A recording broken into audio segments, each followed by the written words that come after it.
to our Understand and Challenging Our Limiting Beliefs virtual boardroom that is being facilitated by HR Recruit and Marion Hewitt. My name is Jo Thompson and I'm a consultant for HR Recruit. I'm joined today by Marion, who will introduce herself shortly. Marion is going to challenge how limiting beliefs can reduce their effect on our lives. Please feel free to ask any questions during the session or put any comments in the chat box facilitated as we're going along. I'm now going to hand you over to Marion, who will introduce herself and start the session. Thank you.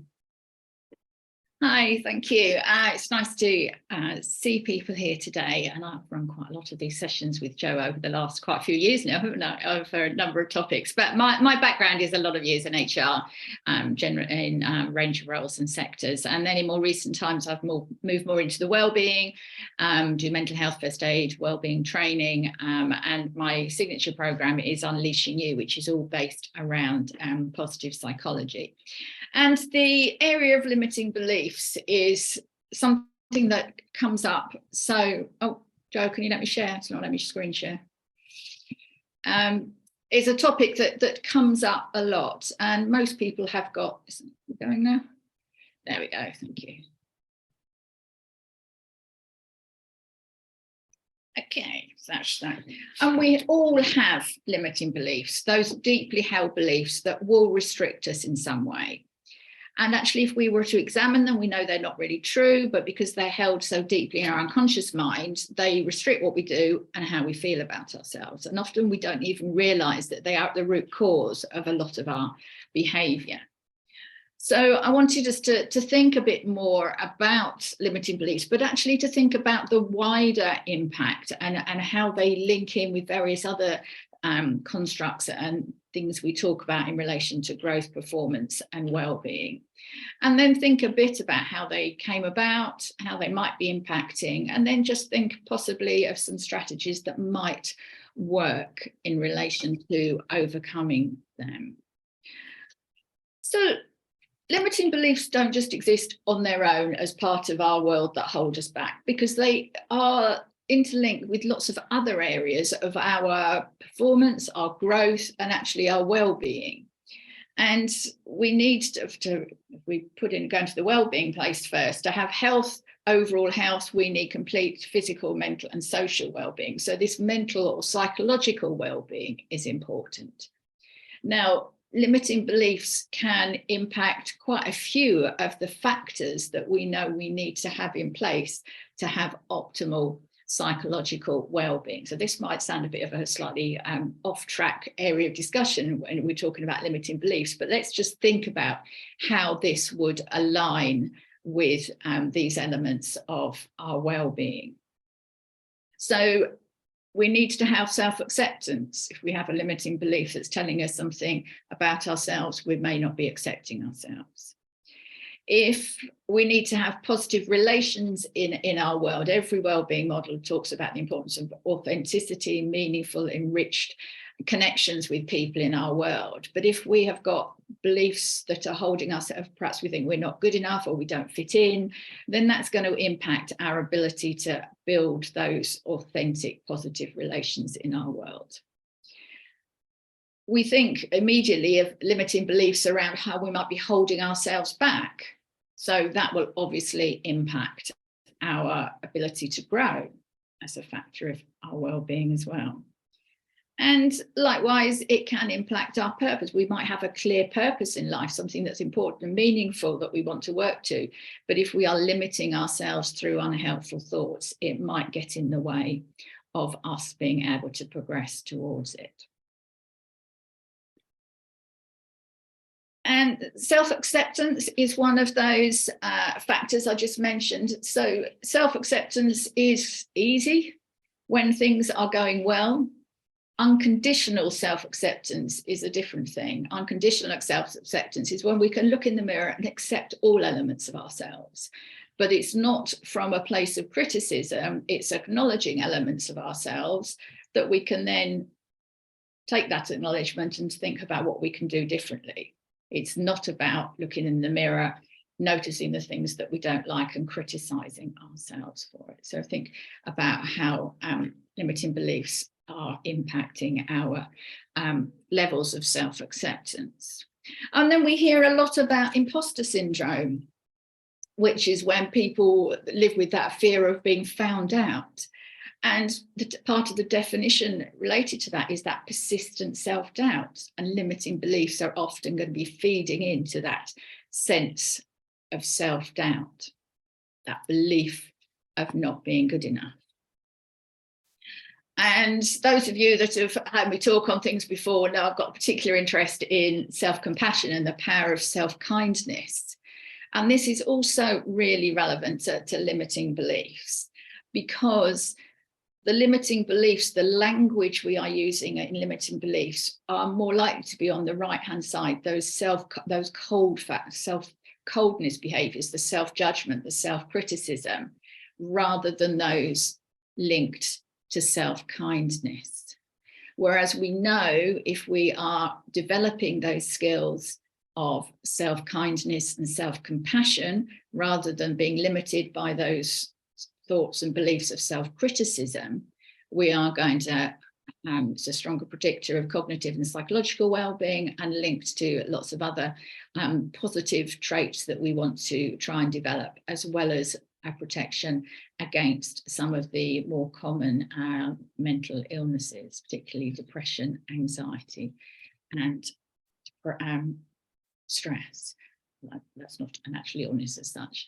So being compassionate to yourself, developing that ability to not listen to those beliefs that might be telling us we're not good enough, or we should have done better, but actually reframing some of that thinking to acknowledge that actually we did our best, but what might we do differently next time?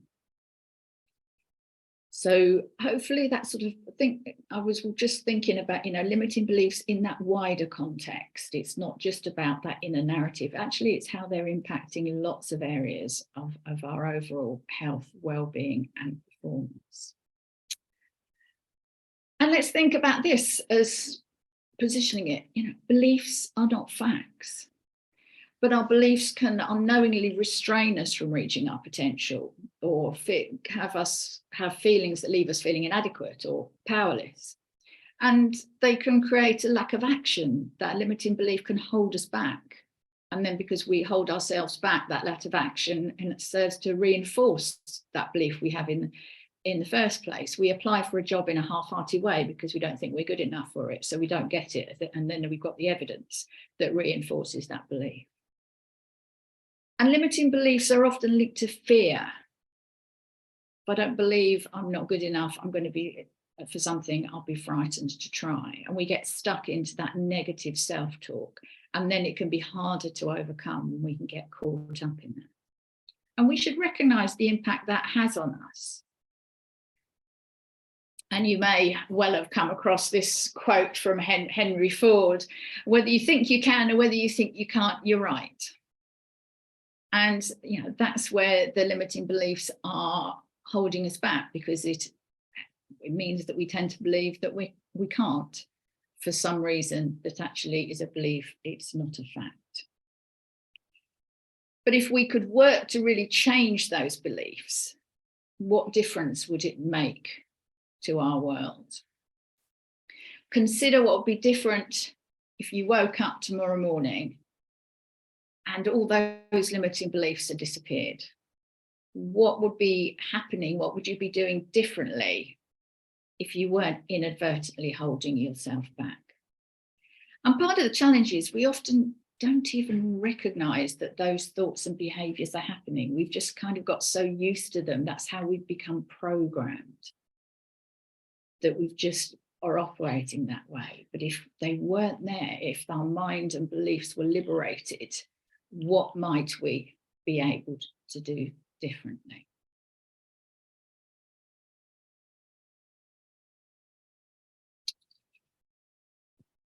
But let's start with what are beliefs.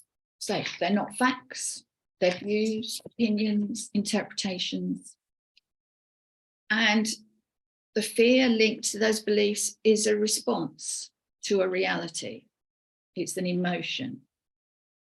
Now, if we think about what's actually happening in our minds, how we're creating these beliefs, we have around 30 billion brain cells, 100,000 chemical reactions as we think.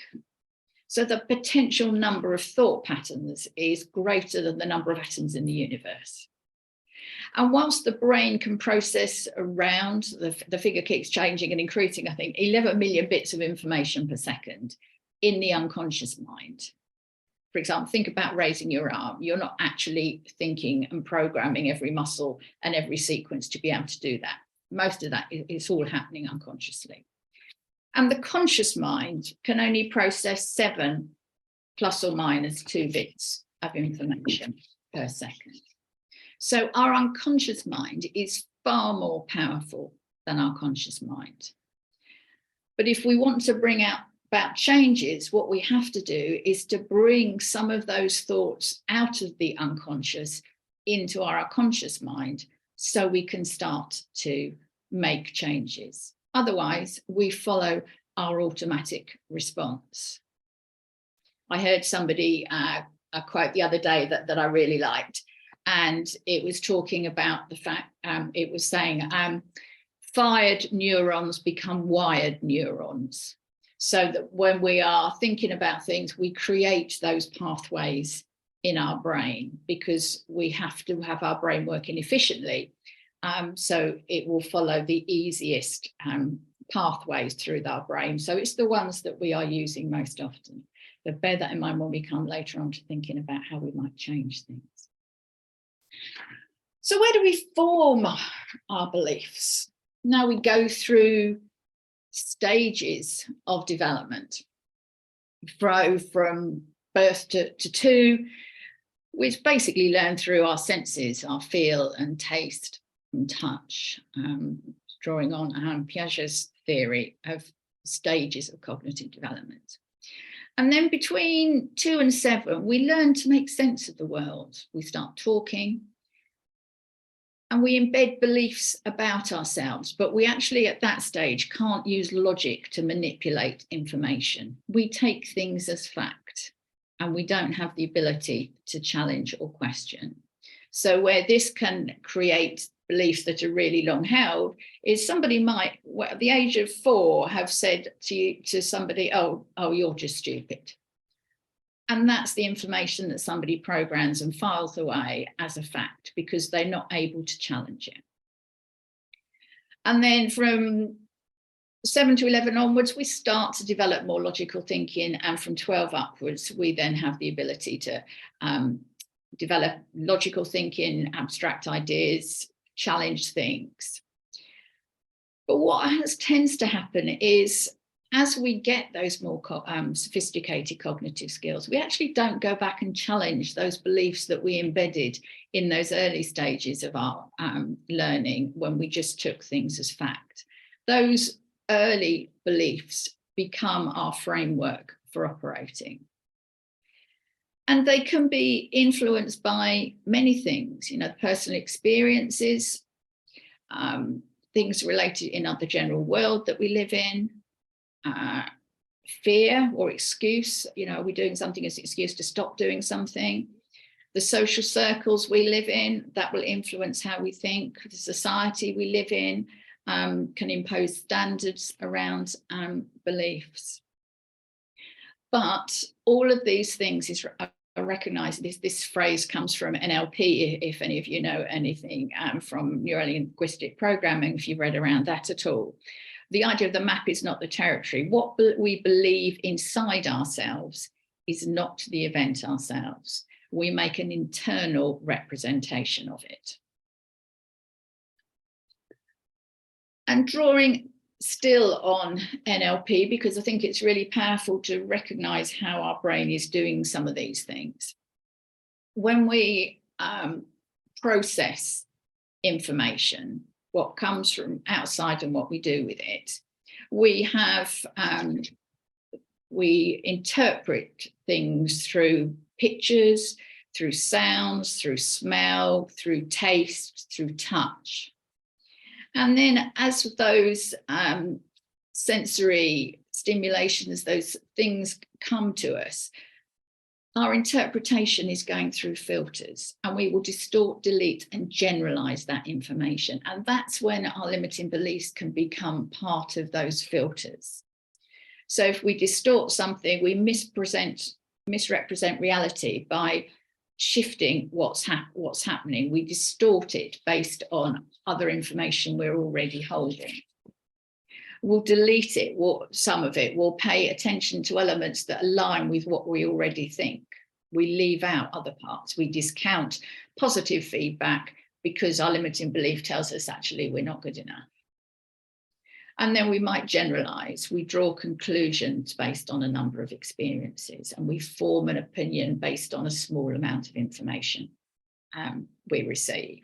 So drawing on that same type of analogy, 99 people will tell you something's good, one person will give you some bit of constructive criticism, but we generalize with that constructive criticism and we take away the message that we're not good enough, and it reinforces those beliefs that we have. Test this with yourself in terms of how we handle information consciously and unconsciously. We can't, otherwise our brain will get totally overloaded. So if we're exposed to information, if we are interested in something, we're likely to retain it. If we're not interested in something, we are less likely to, but we may have been exposed to the same amount of information. If I asked you to name 7 types of chocolate bar, most of us could probably do it quite quickly. But if I was to ask you to name, right, I'm making real assumptions here, 7 members of the cabinet, would you be able to do it as well? But actually, if you've watched the news, you've probably heard a lot of names. But it's about, what information we are taking on in relation to our work. Reminder again that beliefs are not facts. They are how we interpret things. But regardless of that, they're holding us back. They can prevent us from being the best version of ourselves. They can lead us to missing out on things, things that we really want to do. And that in itself is just frustrating. And that leads to, feelings of unhappiness and missing out on things that will make us feel better. And they are very deep within our unconscious mind. And the types of belief that people hold, the limiting beliefs, we might have beliefs about the world, and believing that that's just how things are. We might believe that circumstances are out of our control. Time is a current one. Perhaps you don't think of lack of time as a limiting belief, but actually it's not. We all have exactly the same amount of time. It's just every time we make a choice about doing something, we're making a choice not to do something else. So how is that? Denial is also, in terms of how linked to our understanding about the world. I'll never be good enough, rich enough, successful enough, loved. About other people, limiting beliefs in relation to other people, about caring what others think of us. Limiting belief linked to sorts of social anxiety, as people think, I'm boring, I'm stupid, I don't fit in. Or perhaps linked to perfectionism, the belief that if we behave in a certain way, others will like us and accept us. And then beliefs about ourselves. When we think things about ourselves, and boring, stupid, awkward, or too old to learn, all these sorts of things. And none of these are facts, but they are the story we are telling ourselves. So how can we actually identify this belief?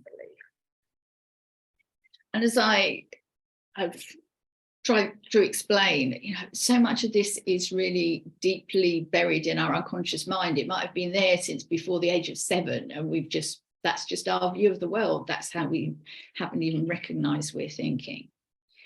But actually, the first thing that we need to do is to actually start by noticing them, is to notice that internal narrative that we're just accepting, how we are bringing some of those thoughts from our unconscious mind into our conscious mind. So if we monitor this, we can pick up any negative self-talk patterns. And we can then identify, by looking at these further, things that are linked to belief. So what do you notice in your world? Where might you be holding yourself back? And I'm going to risk coming off share and asking questions and hoping people don't just disappear, which sometimes happens with this. So just think of, or should we try putting people into groups for a few minutes, Jo, and see if hopefully people will have a bit of discussion around it. Just put them into quite small groups just for 5 minutes, and actually do this in a way, recognize that this actually can be quite emotion raising, so be kind to yourself. Just do this as a general discussion, but consider the type of limiting beliefs that there are out there, and what do you notice in your world? I think that's really the what do you notice in your world in relation to beliefs that might be holding somebody back? Do it in more general terms rather than necessarily yourself. So can you do that, Jo? Put them groups in, sort of just, well, yeah. Welcome back. I mean, that was only intended just to give you a few moments to consider what you notice around them. And just going to talk through this, because whilst there's sort of a lot of negative stuff talked about in relation to how limiting beliefs can hold us back, we can change them, but it can be hard because for most of us, they've been embedded for a very long time. And bearing in mind, a lot of them are linked to, at some deep level, trying to keep us safe. We can feel very resistant to making those changes. If we are avoiding putting ourselves, if we think that I'm not good enough, and then therefore I hold myself back, stops me putting myself out there, because if I put myself out there, I'm then vulnerable. Then actually often with the limiting beliefs, there's that element of, secondary gain. Actually, it's keeping me safe at some level. But if we think about all the things we have the potential to be able to embrace, if we are liberated from those, then it's really worth working on changing some of these that are holding ourselves back. And we need to really believe and understand that we can do things differently. We don't have, yes, we might be well programmed, but as with all software, we can be updated. So think about how you might do things differently. But we have to take responsibility and ownership for that, and we have to work at it.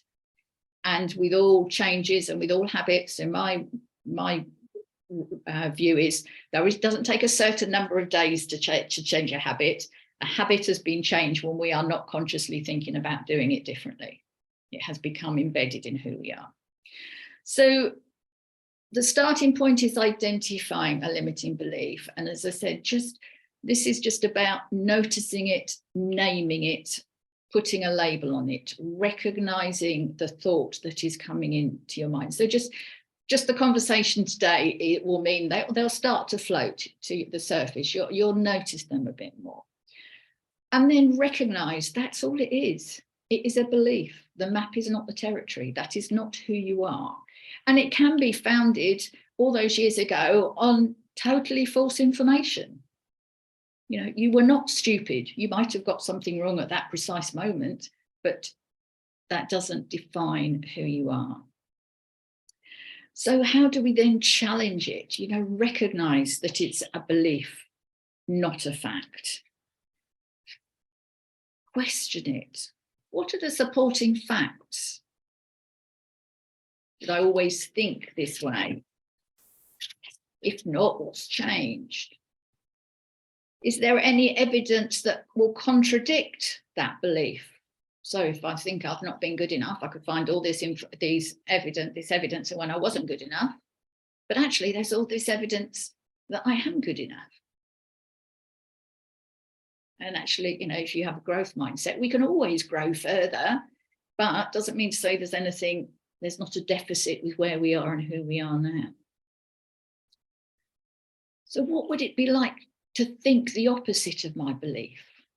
I am good enough. How would that feel? How would I be able to behave differently if I knew this as my new frame belief? And is my current belief helping me progress towards the goals that are important to me? And what would I think about this belief if I was someone else? So somebody famous, someone you admire, what would you say if they told you they had this limiting belief?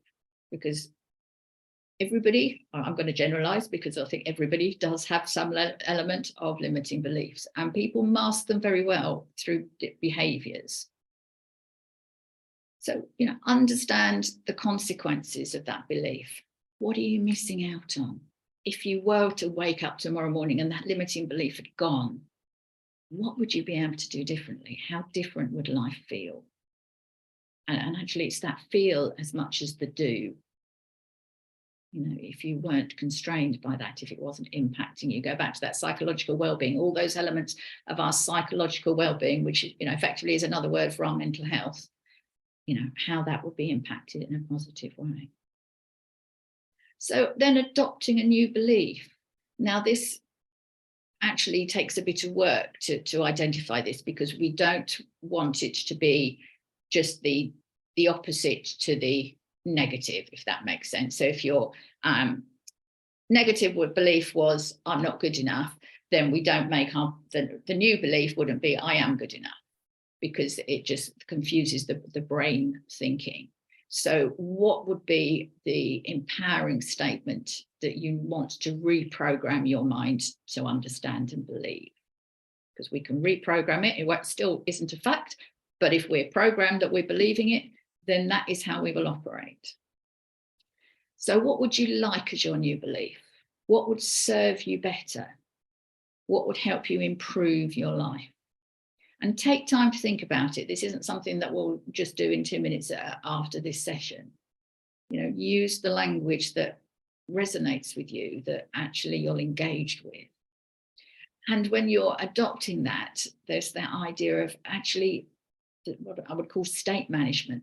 How do you really, say it out loud, adapt the body language that goes with it, say it as you mean it, become that new belief. And then practice it. What small actions can you take to test your new belief? I'm thinking I didn't fit in and I've got a new belief is that I belong and I'm part of this. Then look at the evidence that's showing that you do actually.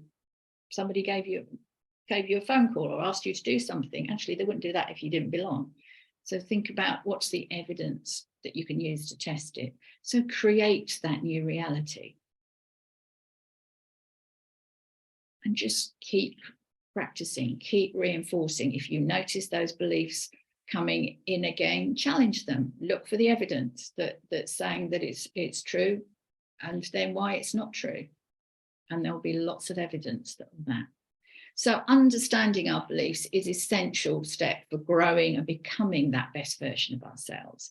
And by taking that time to assess them, it will help us improve and identifying those that were holding us back and open doors, that were previously unlocked because of those outdated and fundamentally untrue beliefs we've been carrying around. But recognize it will take time. It will take time. Sadly, it's not quite as easy as just hitting the update button on your computer. You do have to put a bit more work into it, but you can do it. Persistence will reap the rewards.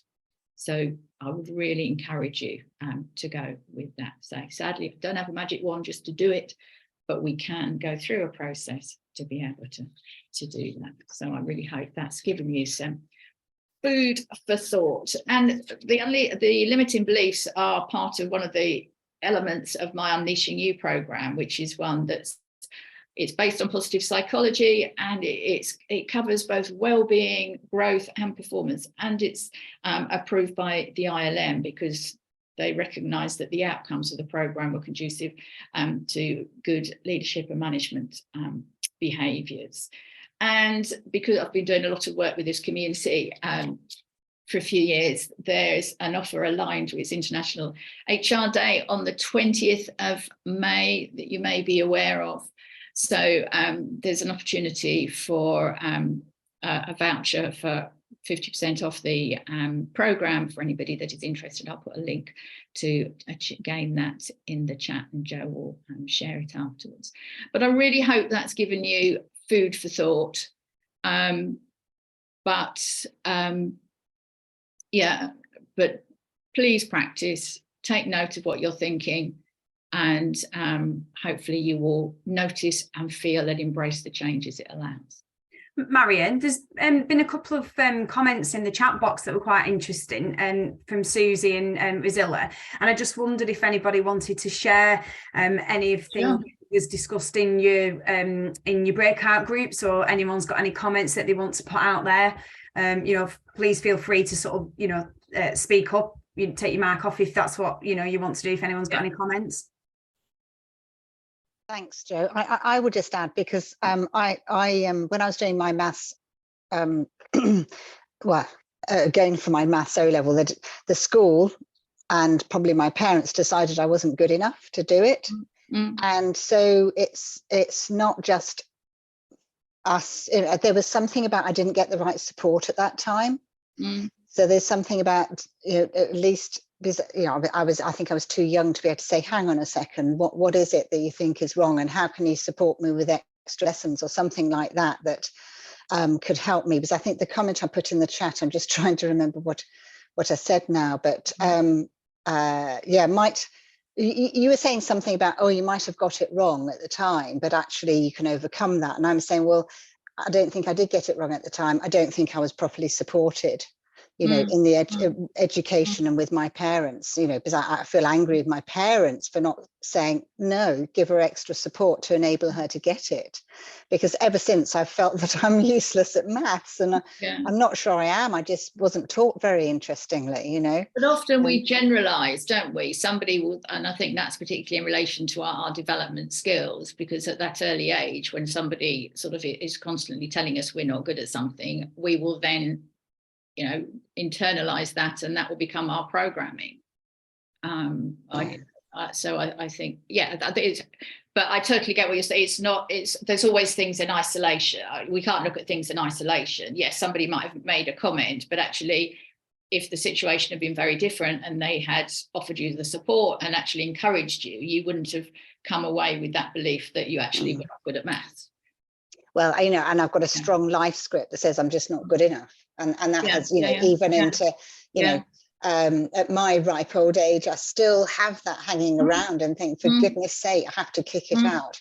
And I really like that where you were talking about shifting the words from negative, because the word don't, our brain doesn't recognize. So don't forget, we forget, into the positive. I can't, because I often wake up in the middle of the night and I'll be having issues and I'll be saying to myself, I can do it. I am okay. Just a simple I am okay helps me go back to sleep, really. Anyway. And I think also it's, I know a lot of people like them, and there is a place for them, but it's not just about those, my view, empty affirmations. It's about looking at the evidence that we've got that we can use to support the beliefs that we're creating. So yes, having that, yes, I'm good enough, works. We can have it as a mantra, we can adopt the state, but actually we will only really embed that if we are looking at that evidence that reinforces it and can then embed it properly. And I tell you, I can reckon, you're telling me that I've got two brothers, and I grew up with the message that the boys are clever and Marion works hard. With always they're thinking that actually I wasn't as clever. And then I've looked at the evidence things. Seriously, where did that come from? But as you say, that was the programming that is still there at some level. It just shows how powerful those early things are. Sorry, I'll stop in a minute, but I have a 10-month-old grandson. He's been with me for the last 5 days. And it's just, I'm really conscious of, he might do something and, forgive me parents, but they would sort of say, oh, don't be so silly.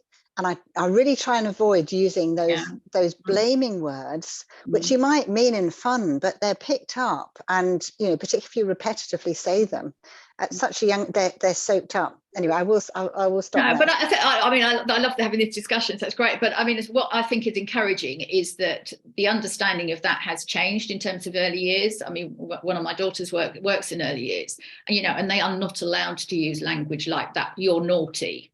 They'll say specifically, that wasn't very kind of you to do that. But, very much not using language that people will then take on board as labels into life. So maybe we're making progress. Phil. Yeah, just picking up on what Susie just said there. The whole thing to do with, and you said it earlier about the imposter syndrome. I know for me personally, every now and again, because I run my own business, I get that feeling, but I've learned to press through and do it anyway. And I realize when I look back, I've had many occasions where I've felt that, and yet look what I've done, look what I've achieved, look how I've progressed. And I've reminded myself of those things and thinking, okay, well, this is just a journey in life, and it's maybe another lesson to learn, or another challenge to overcome, but I can do that. And the other thing as well was just picking up your point about labels. It's interesting, for quite some time, we've looked at the whole area of if you're saying to somebody, you're lazy. So a label that you give somebody, particularly when they're young, rather than saying, well, it wasn't helpful when you didn't do that particular thing. So you're actually assigning the label to them as though this is who you are. And in actual fact, it's not who they are at all. It's just the fact that they displayed something on a particular occasion around a particular event. Yeah. So I take what you're saying on board, everyone. It's great just to reiterate those things, because we can all fall foul of them, can't we? Very easily. And I think that's where the whole element of the unconditional self-acceptance is so interesting in relation to this, because it doesn't mean that we can't, doesn't mean to say there aren't things about ourselves that we should want to change and improve, but that doesn't mean to say there's anything wrong with who we are now. No, I think it's just been able to see life as a journey, and the fact that we are all on that journey, and every day there's new things that we can learn. Every day there's perhaps challenges that we may face.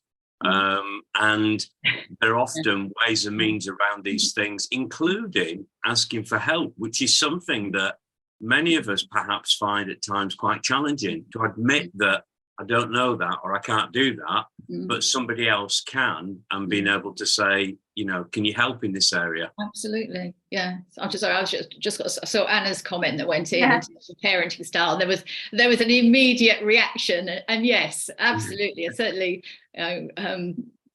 if I'd have had quite a lot of this knowledge when my kids were younger, I'd have parented very differently, and the language we use around them. But we are always doing our best. But yes, I think that's a really valuable. Thank you, Marianne.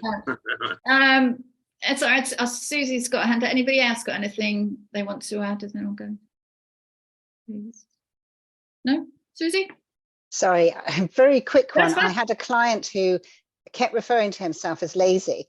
And one of the actions at the end of the session, I said, please go away and think about that word, what it means to you, and what other word you could use instead, what more honestly reflects. And he came back actually with the word reflection, that he was reflecting rather than being lazy. Because there is this sense, I have this, we're human doings rather than human beings, and we need to be doing all the time. I did say I'd shut up. No, I love the discussion. Anyone else? Anything? There's some comments going in the. We'll send the slides out. Somebody asked that earlier, but it sounds like I've left you with food for thought, which is usually my main intention from these sessions. I did a series of blogs around this topic quite recently, actually, so I'll include the link that Joe sends out to those afterwards. But thank you. It's really nice to have you all join us today, and I'm quite sure I will see you on another session in due course. So I'll pass you back to Joe. Thanks, everybody. Thanks for attending, and thanks for your participation.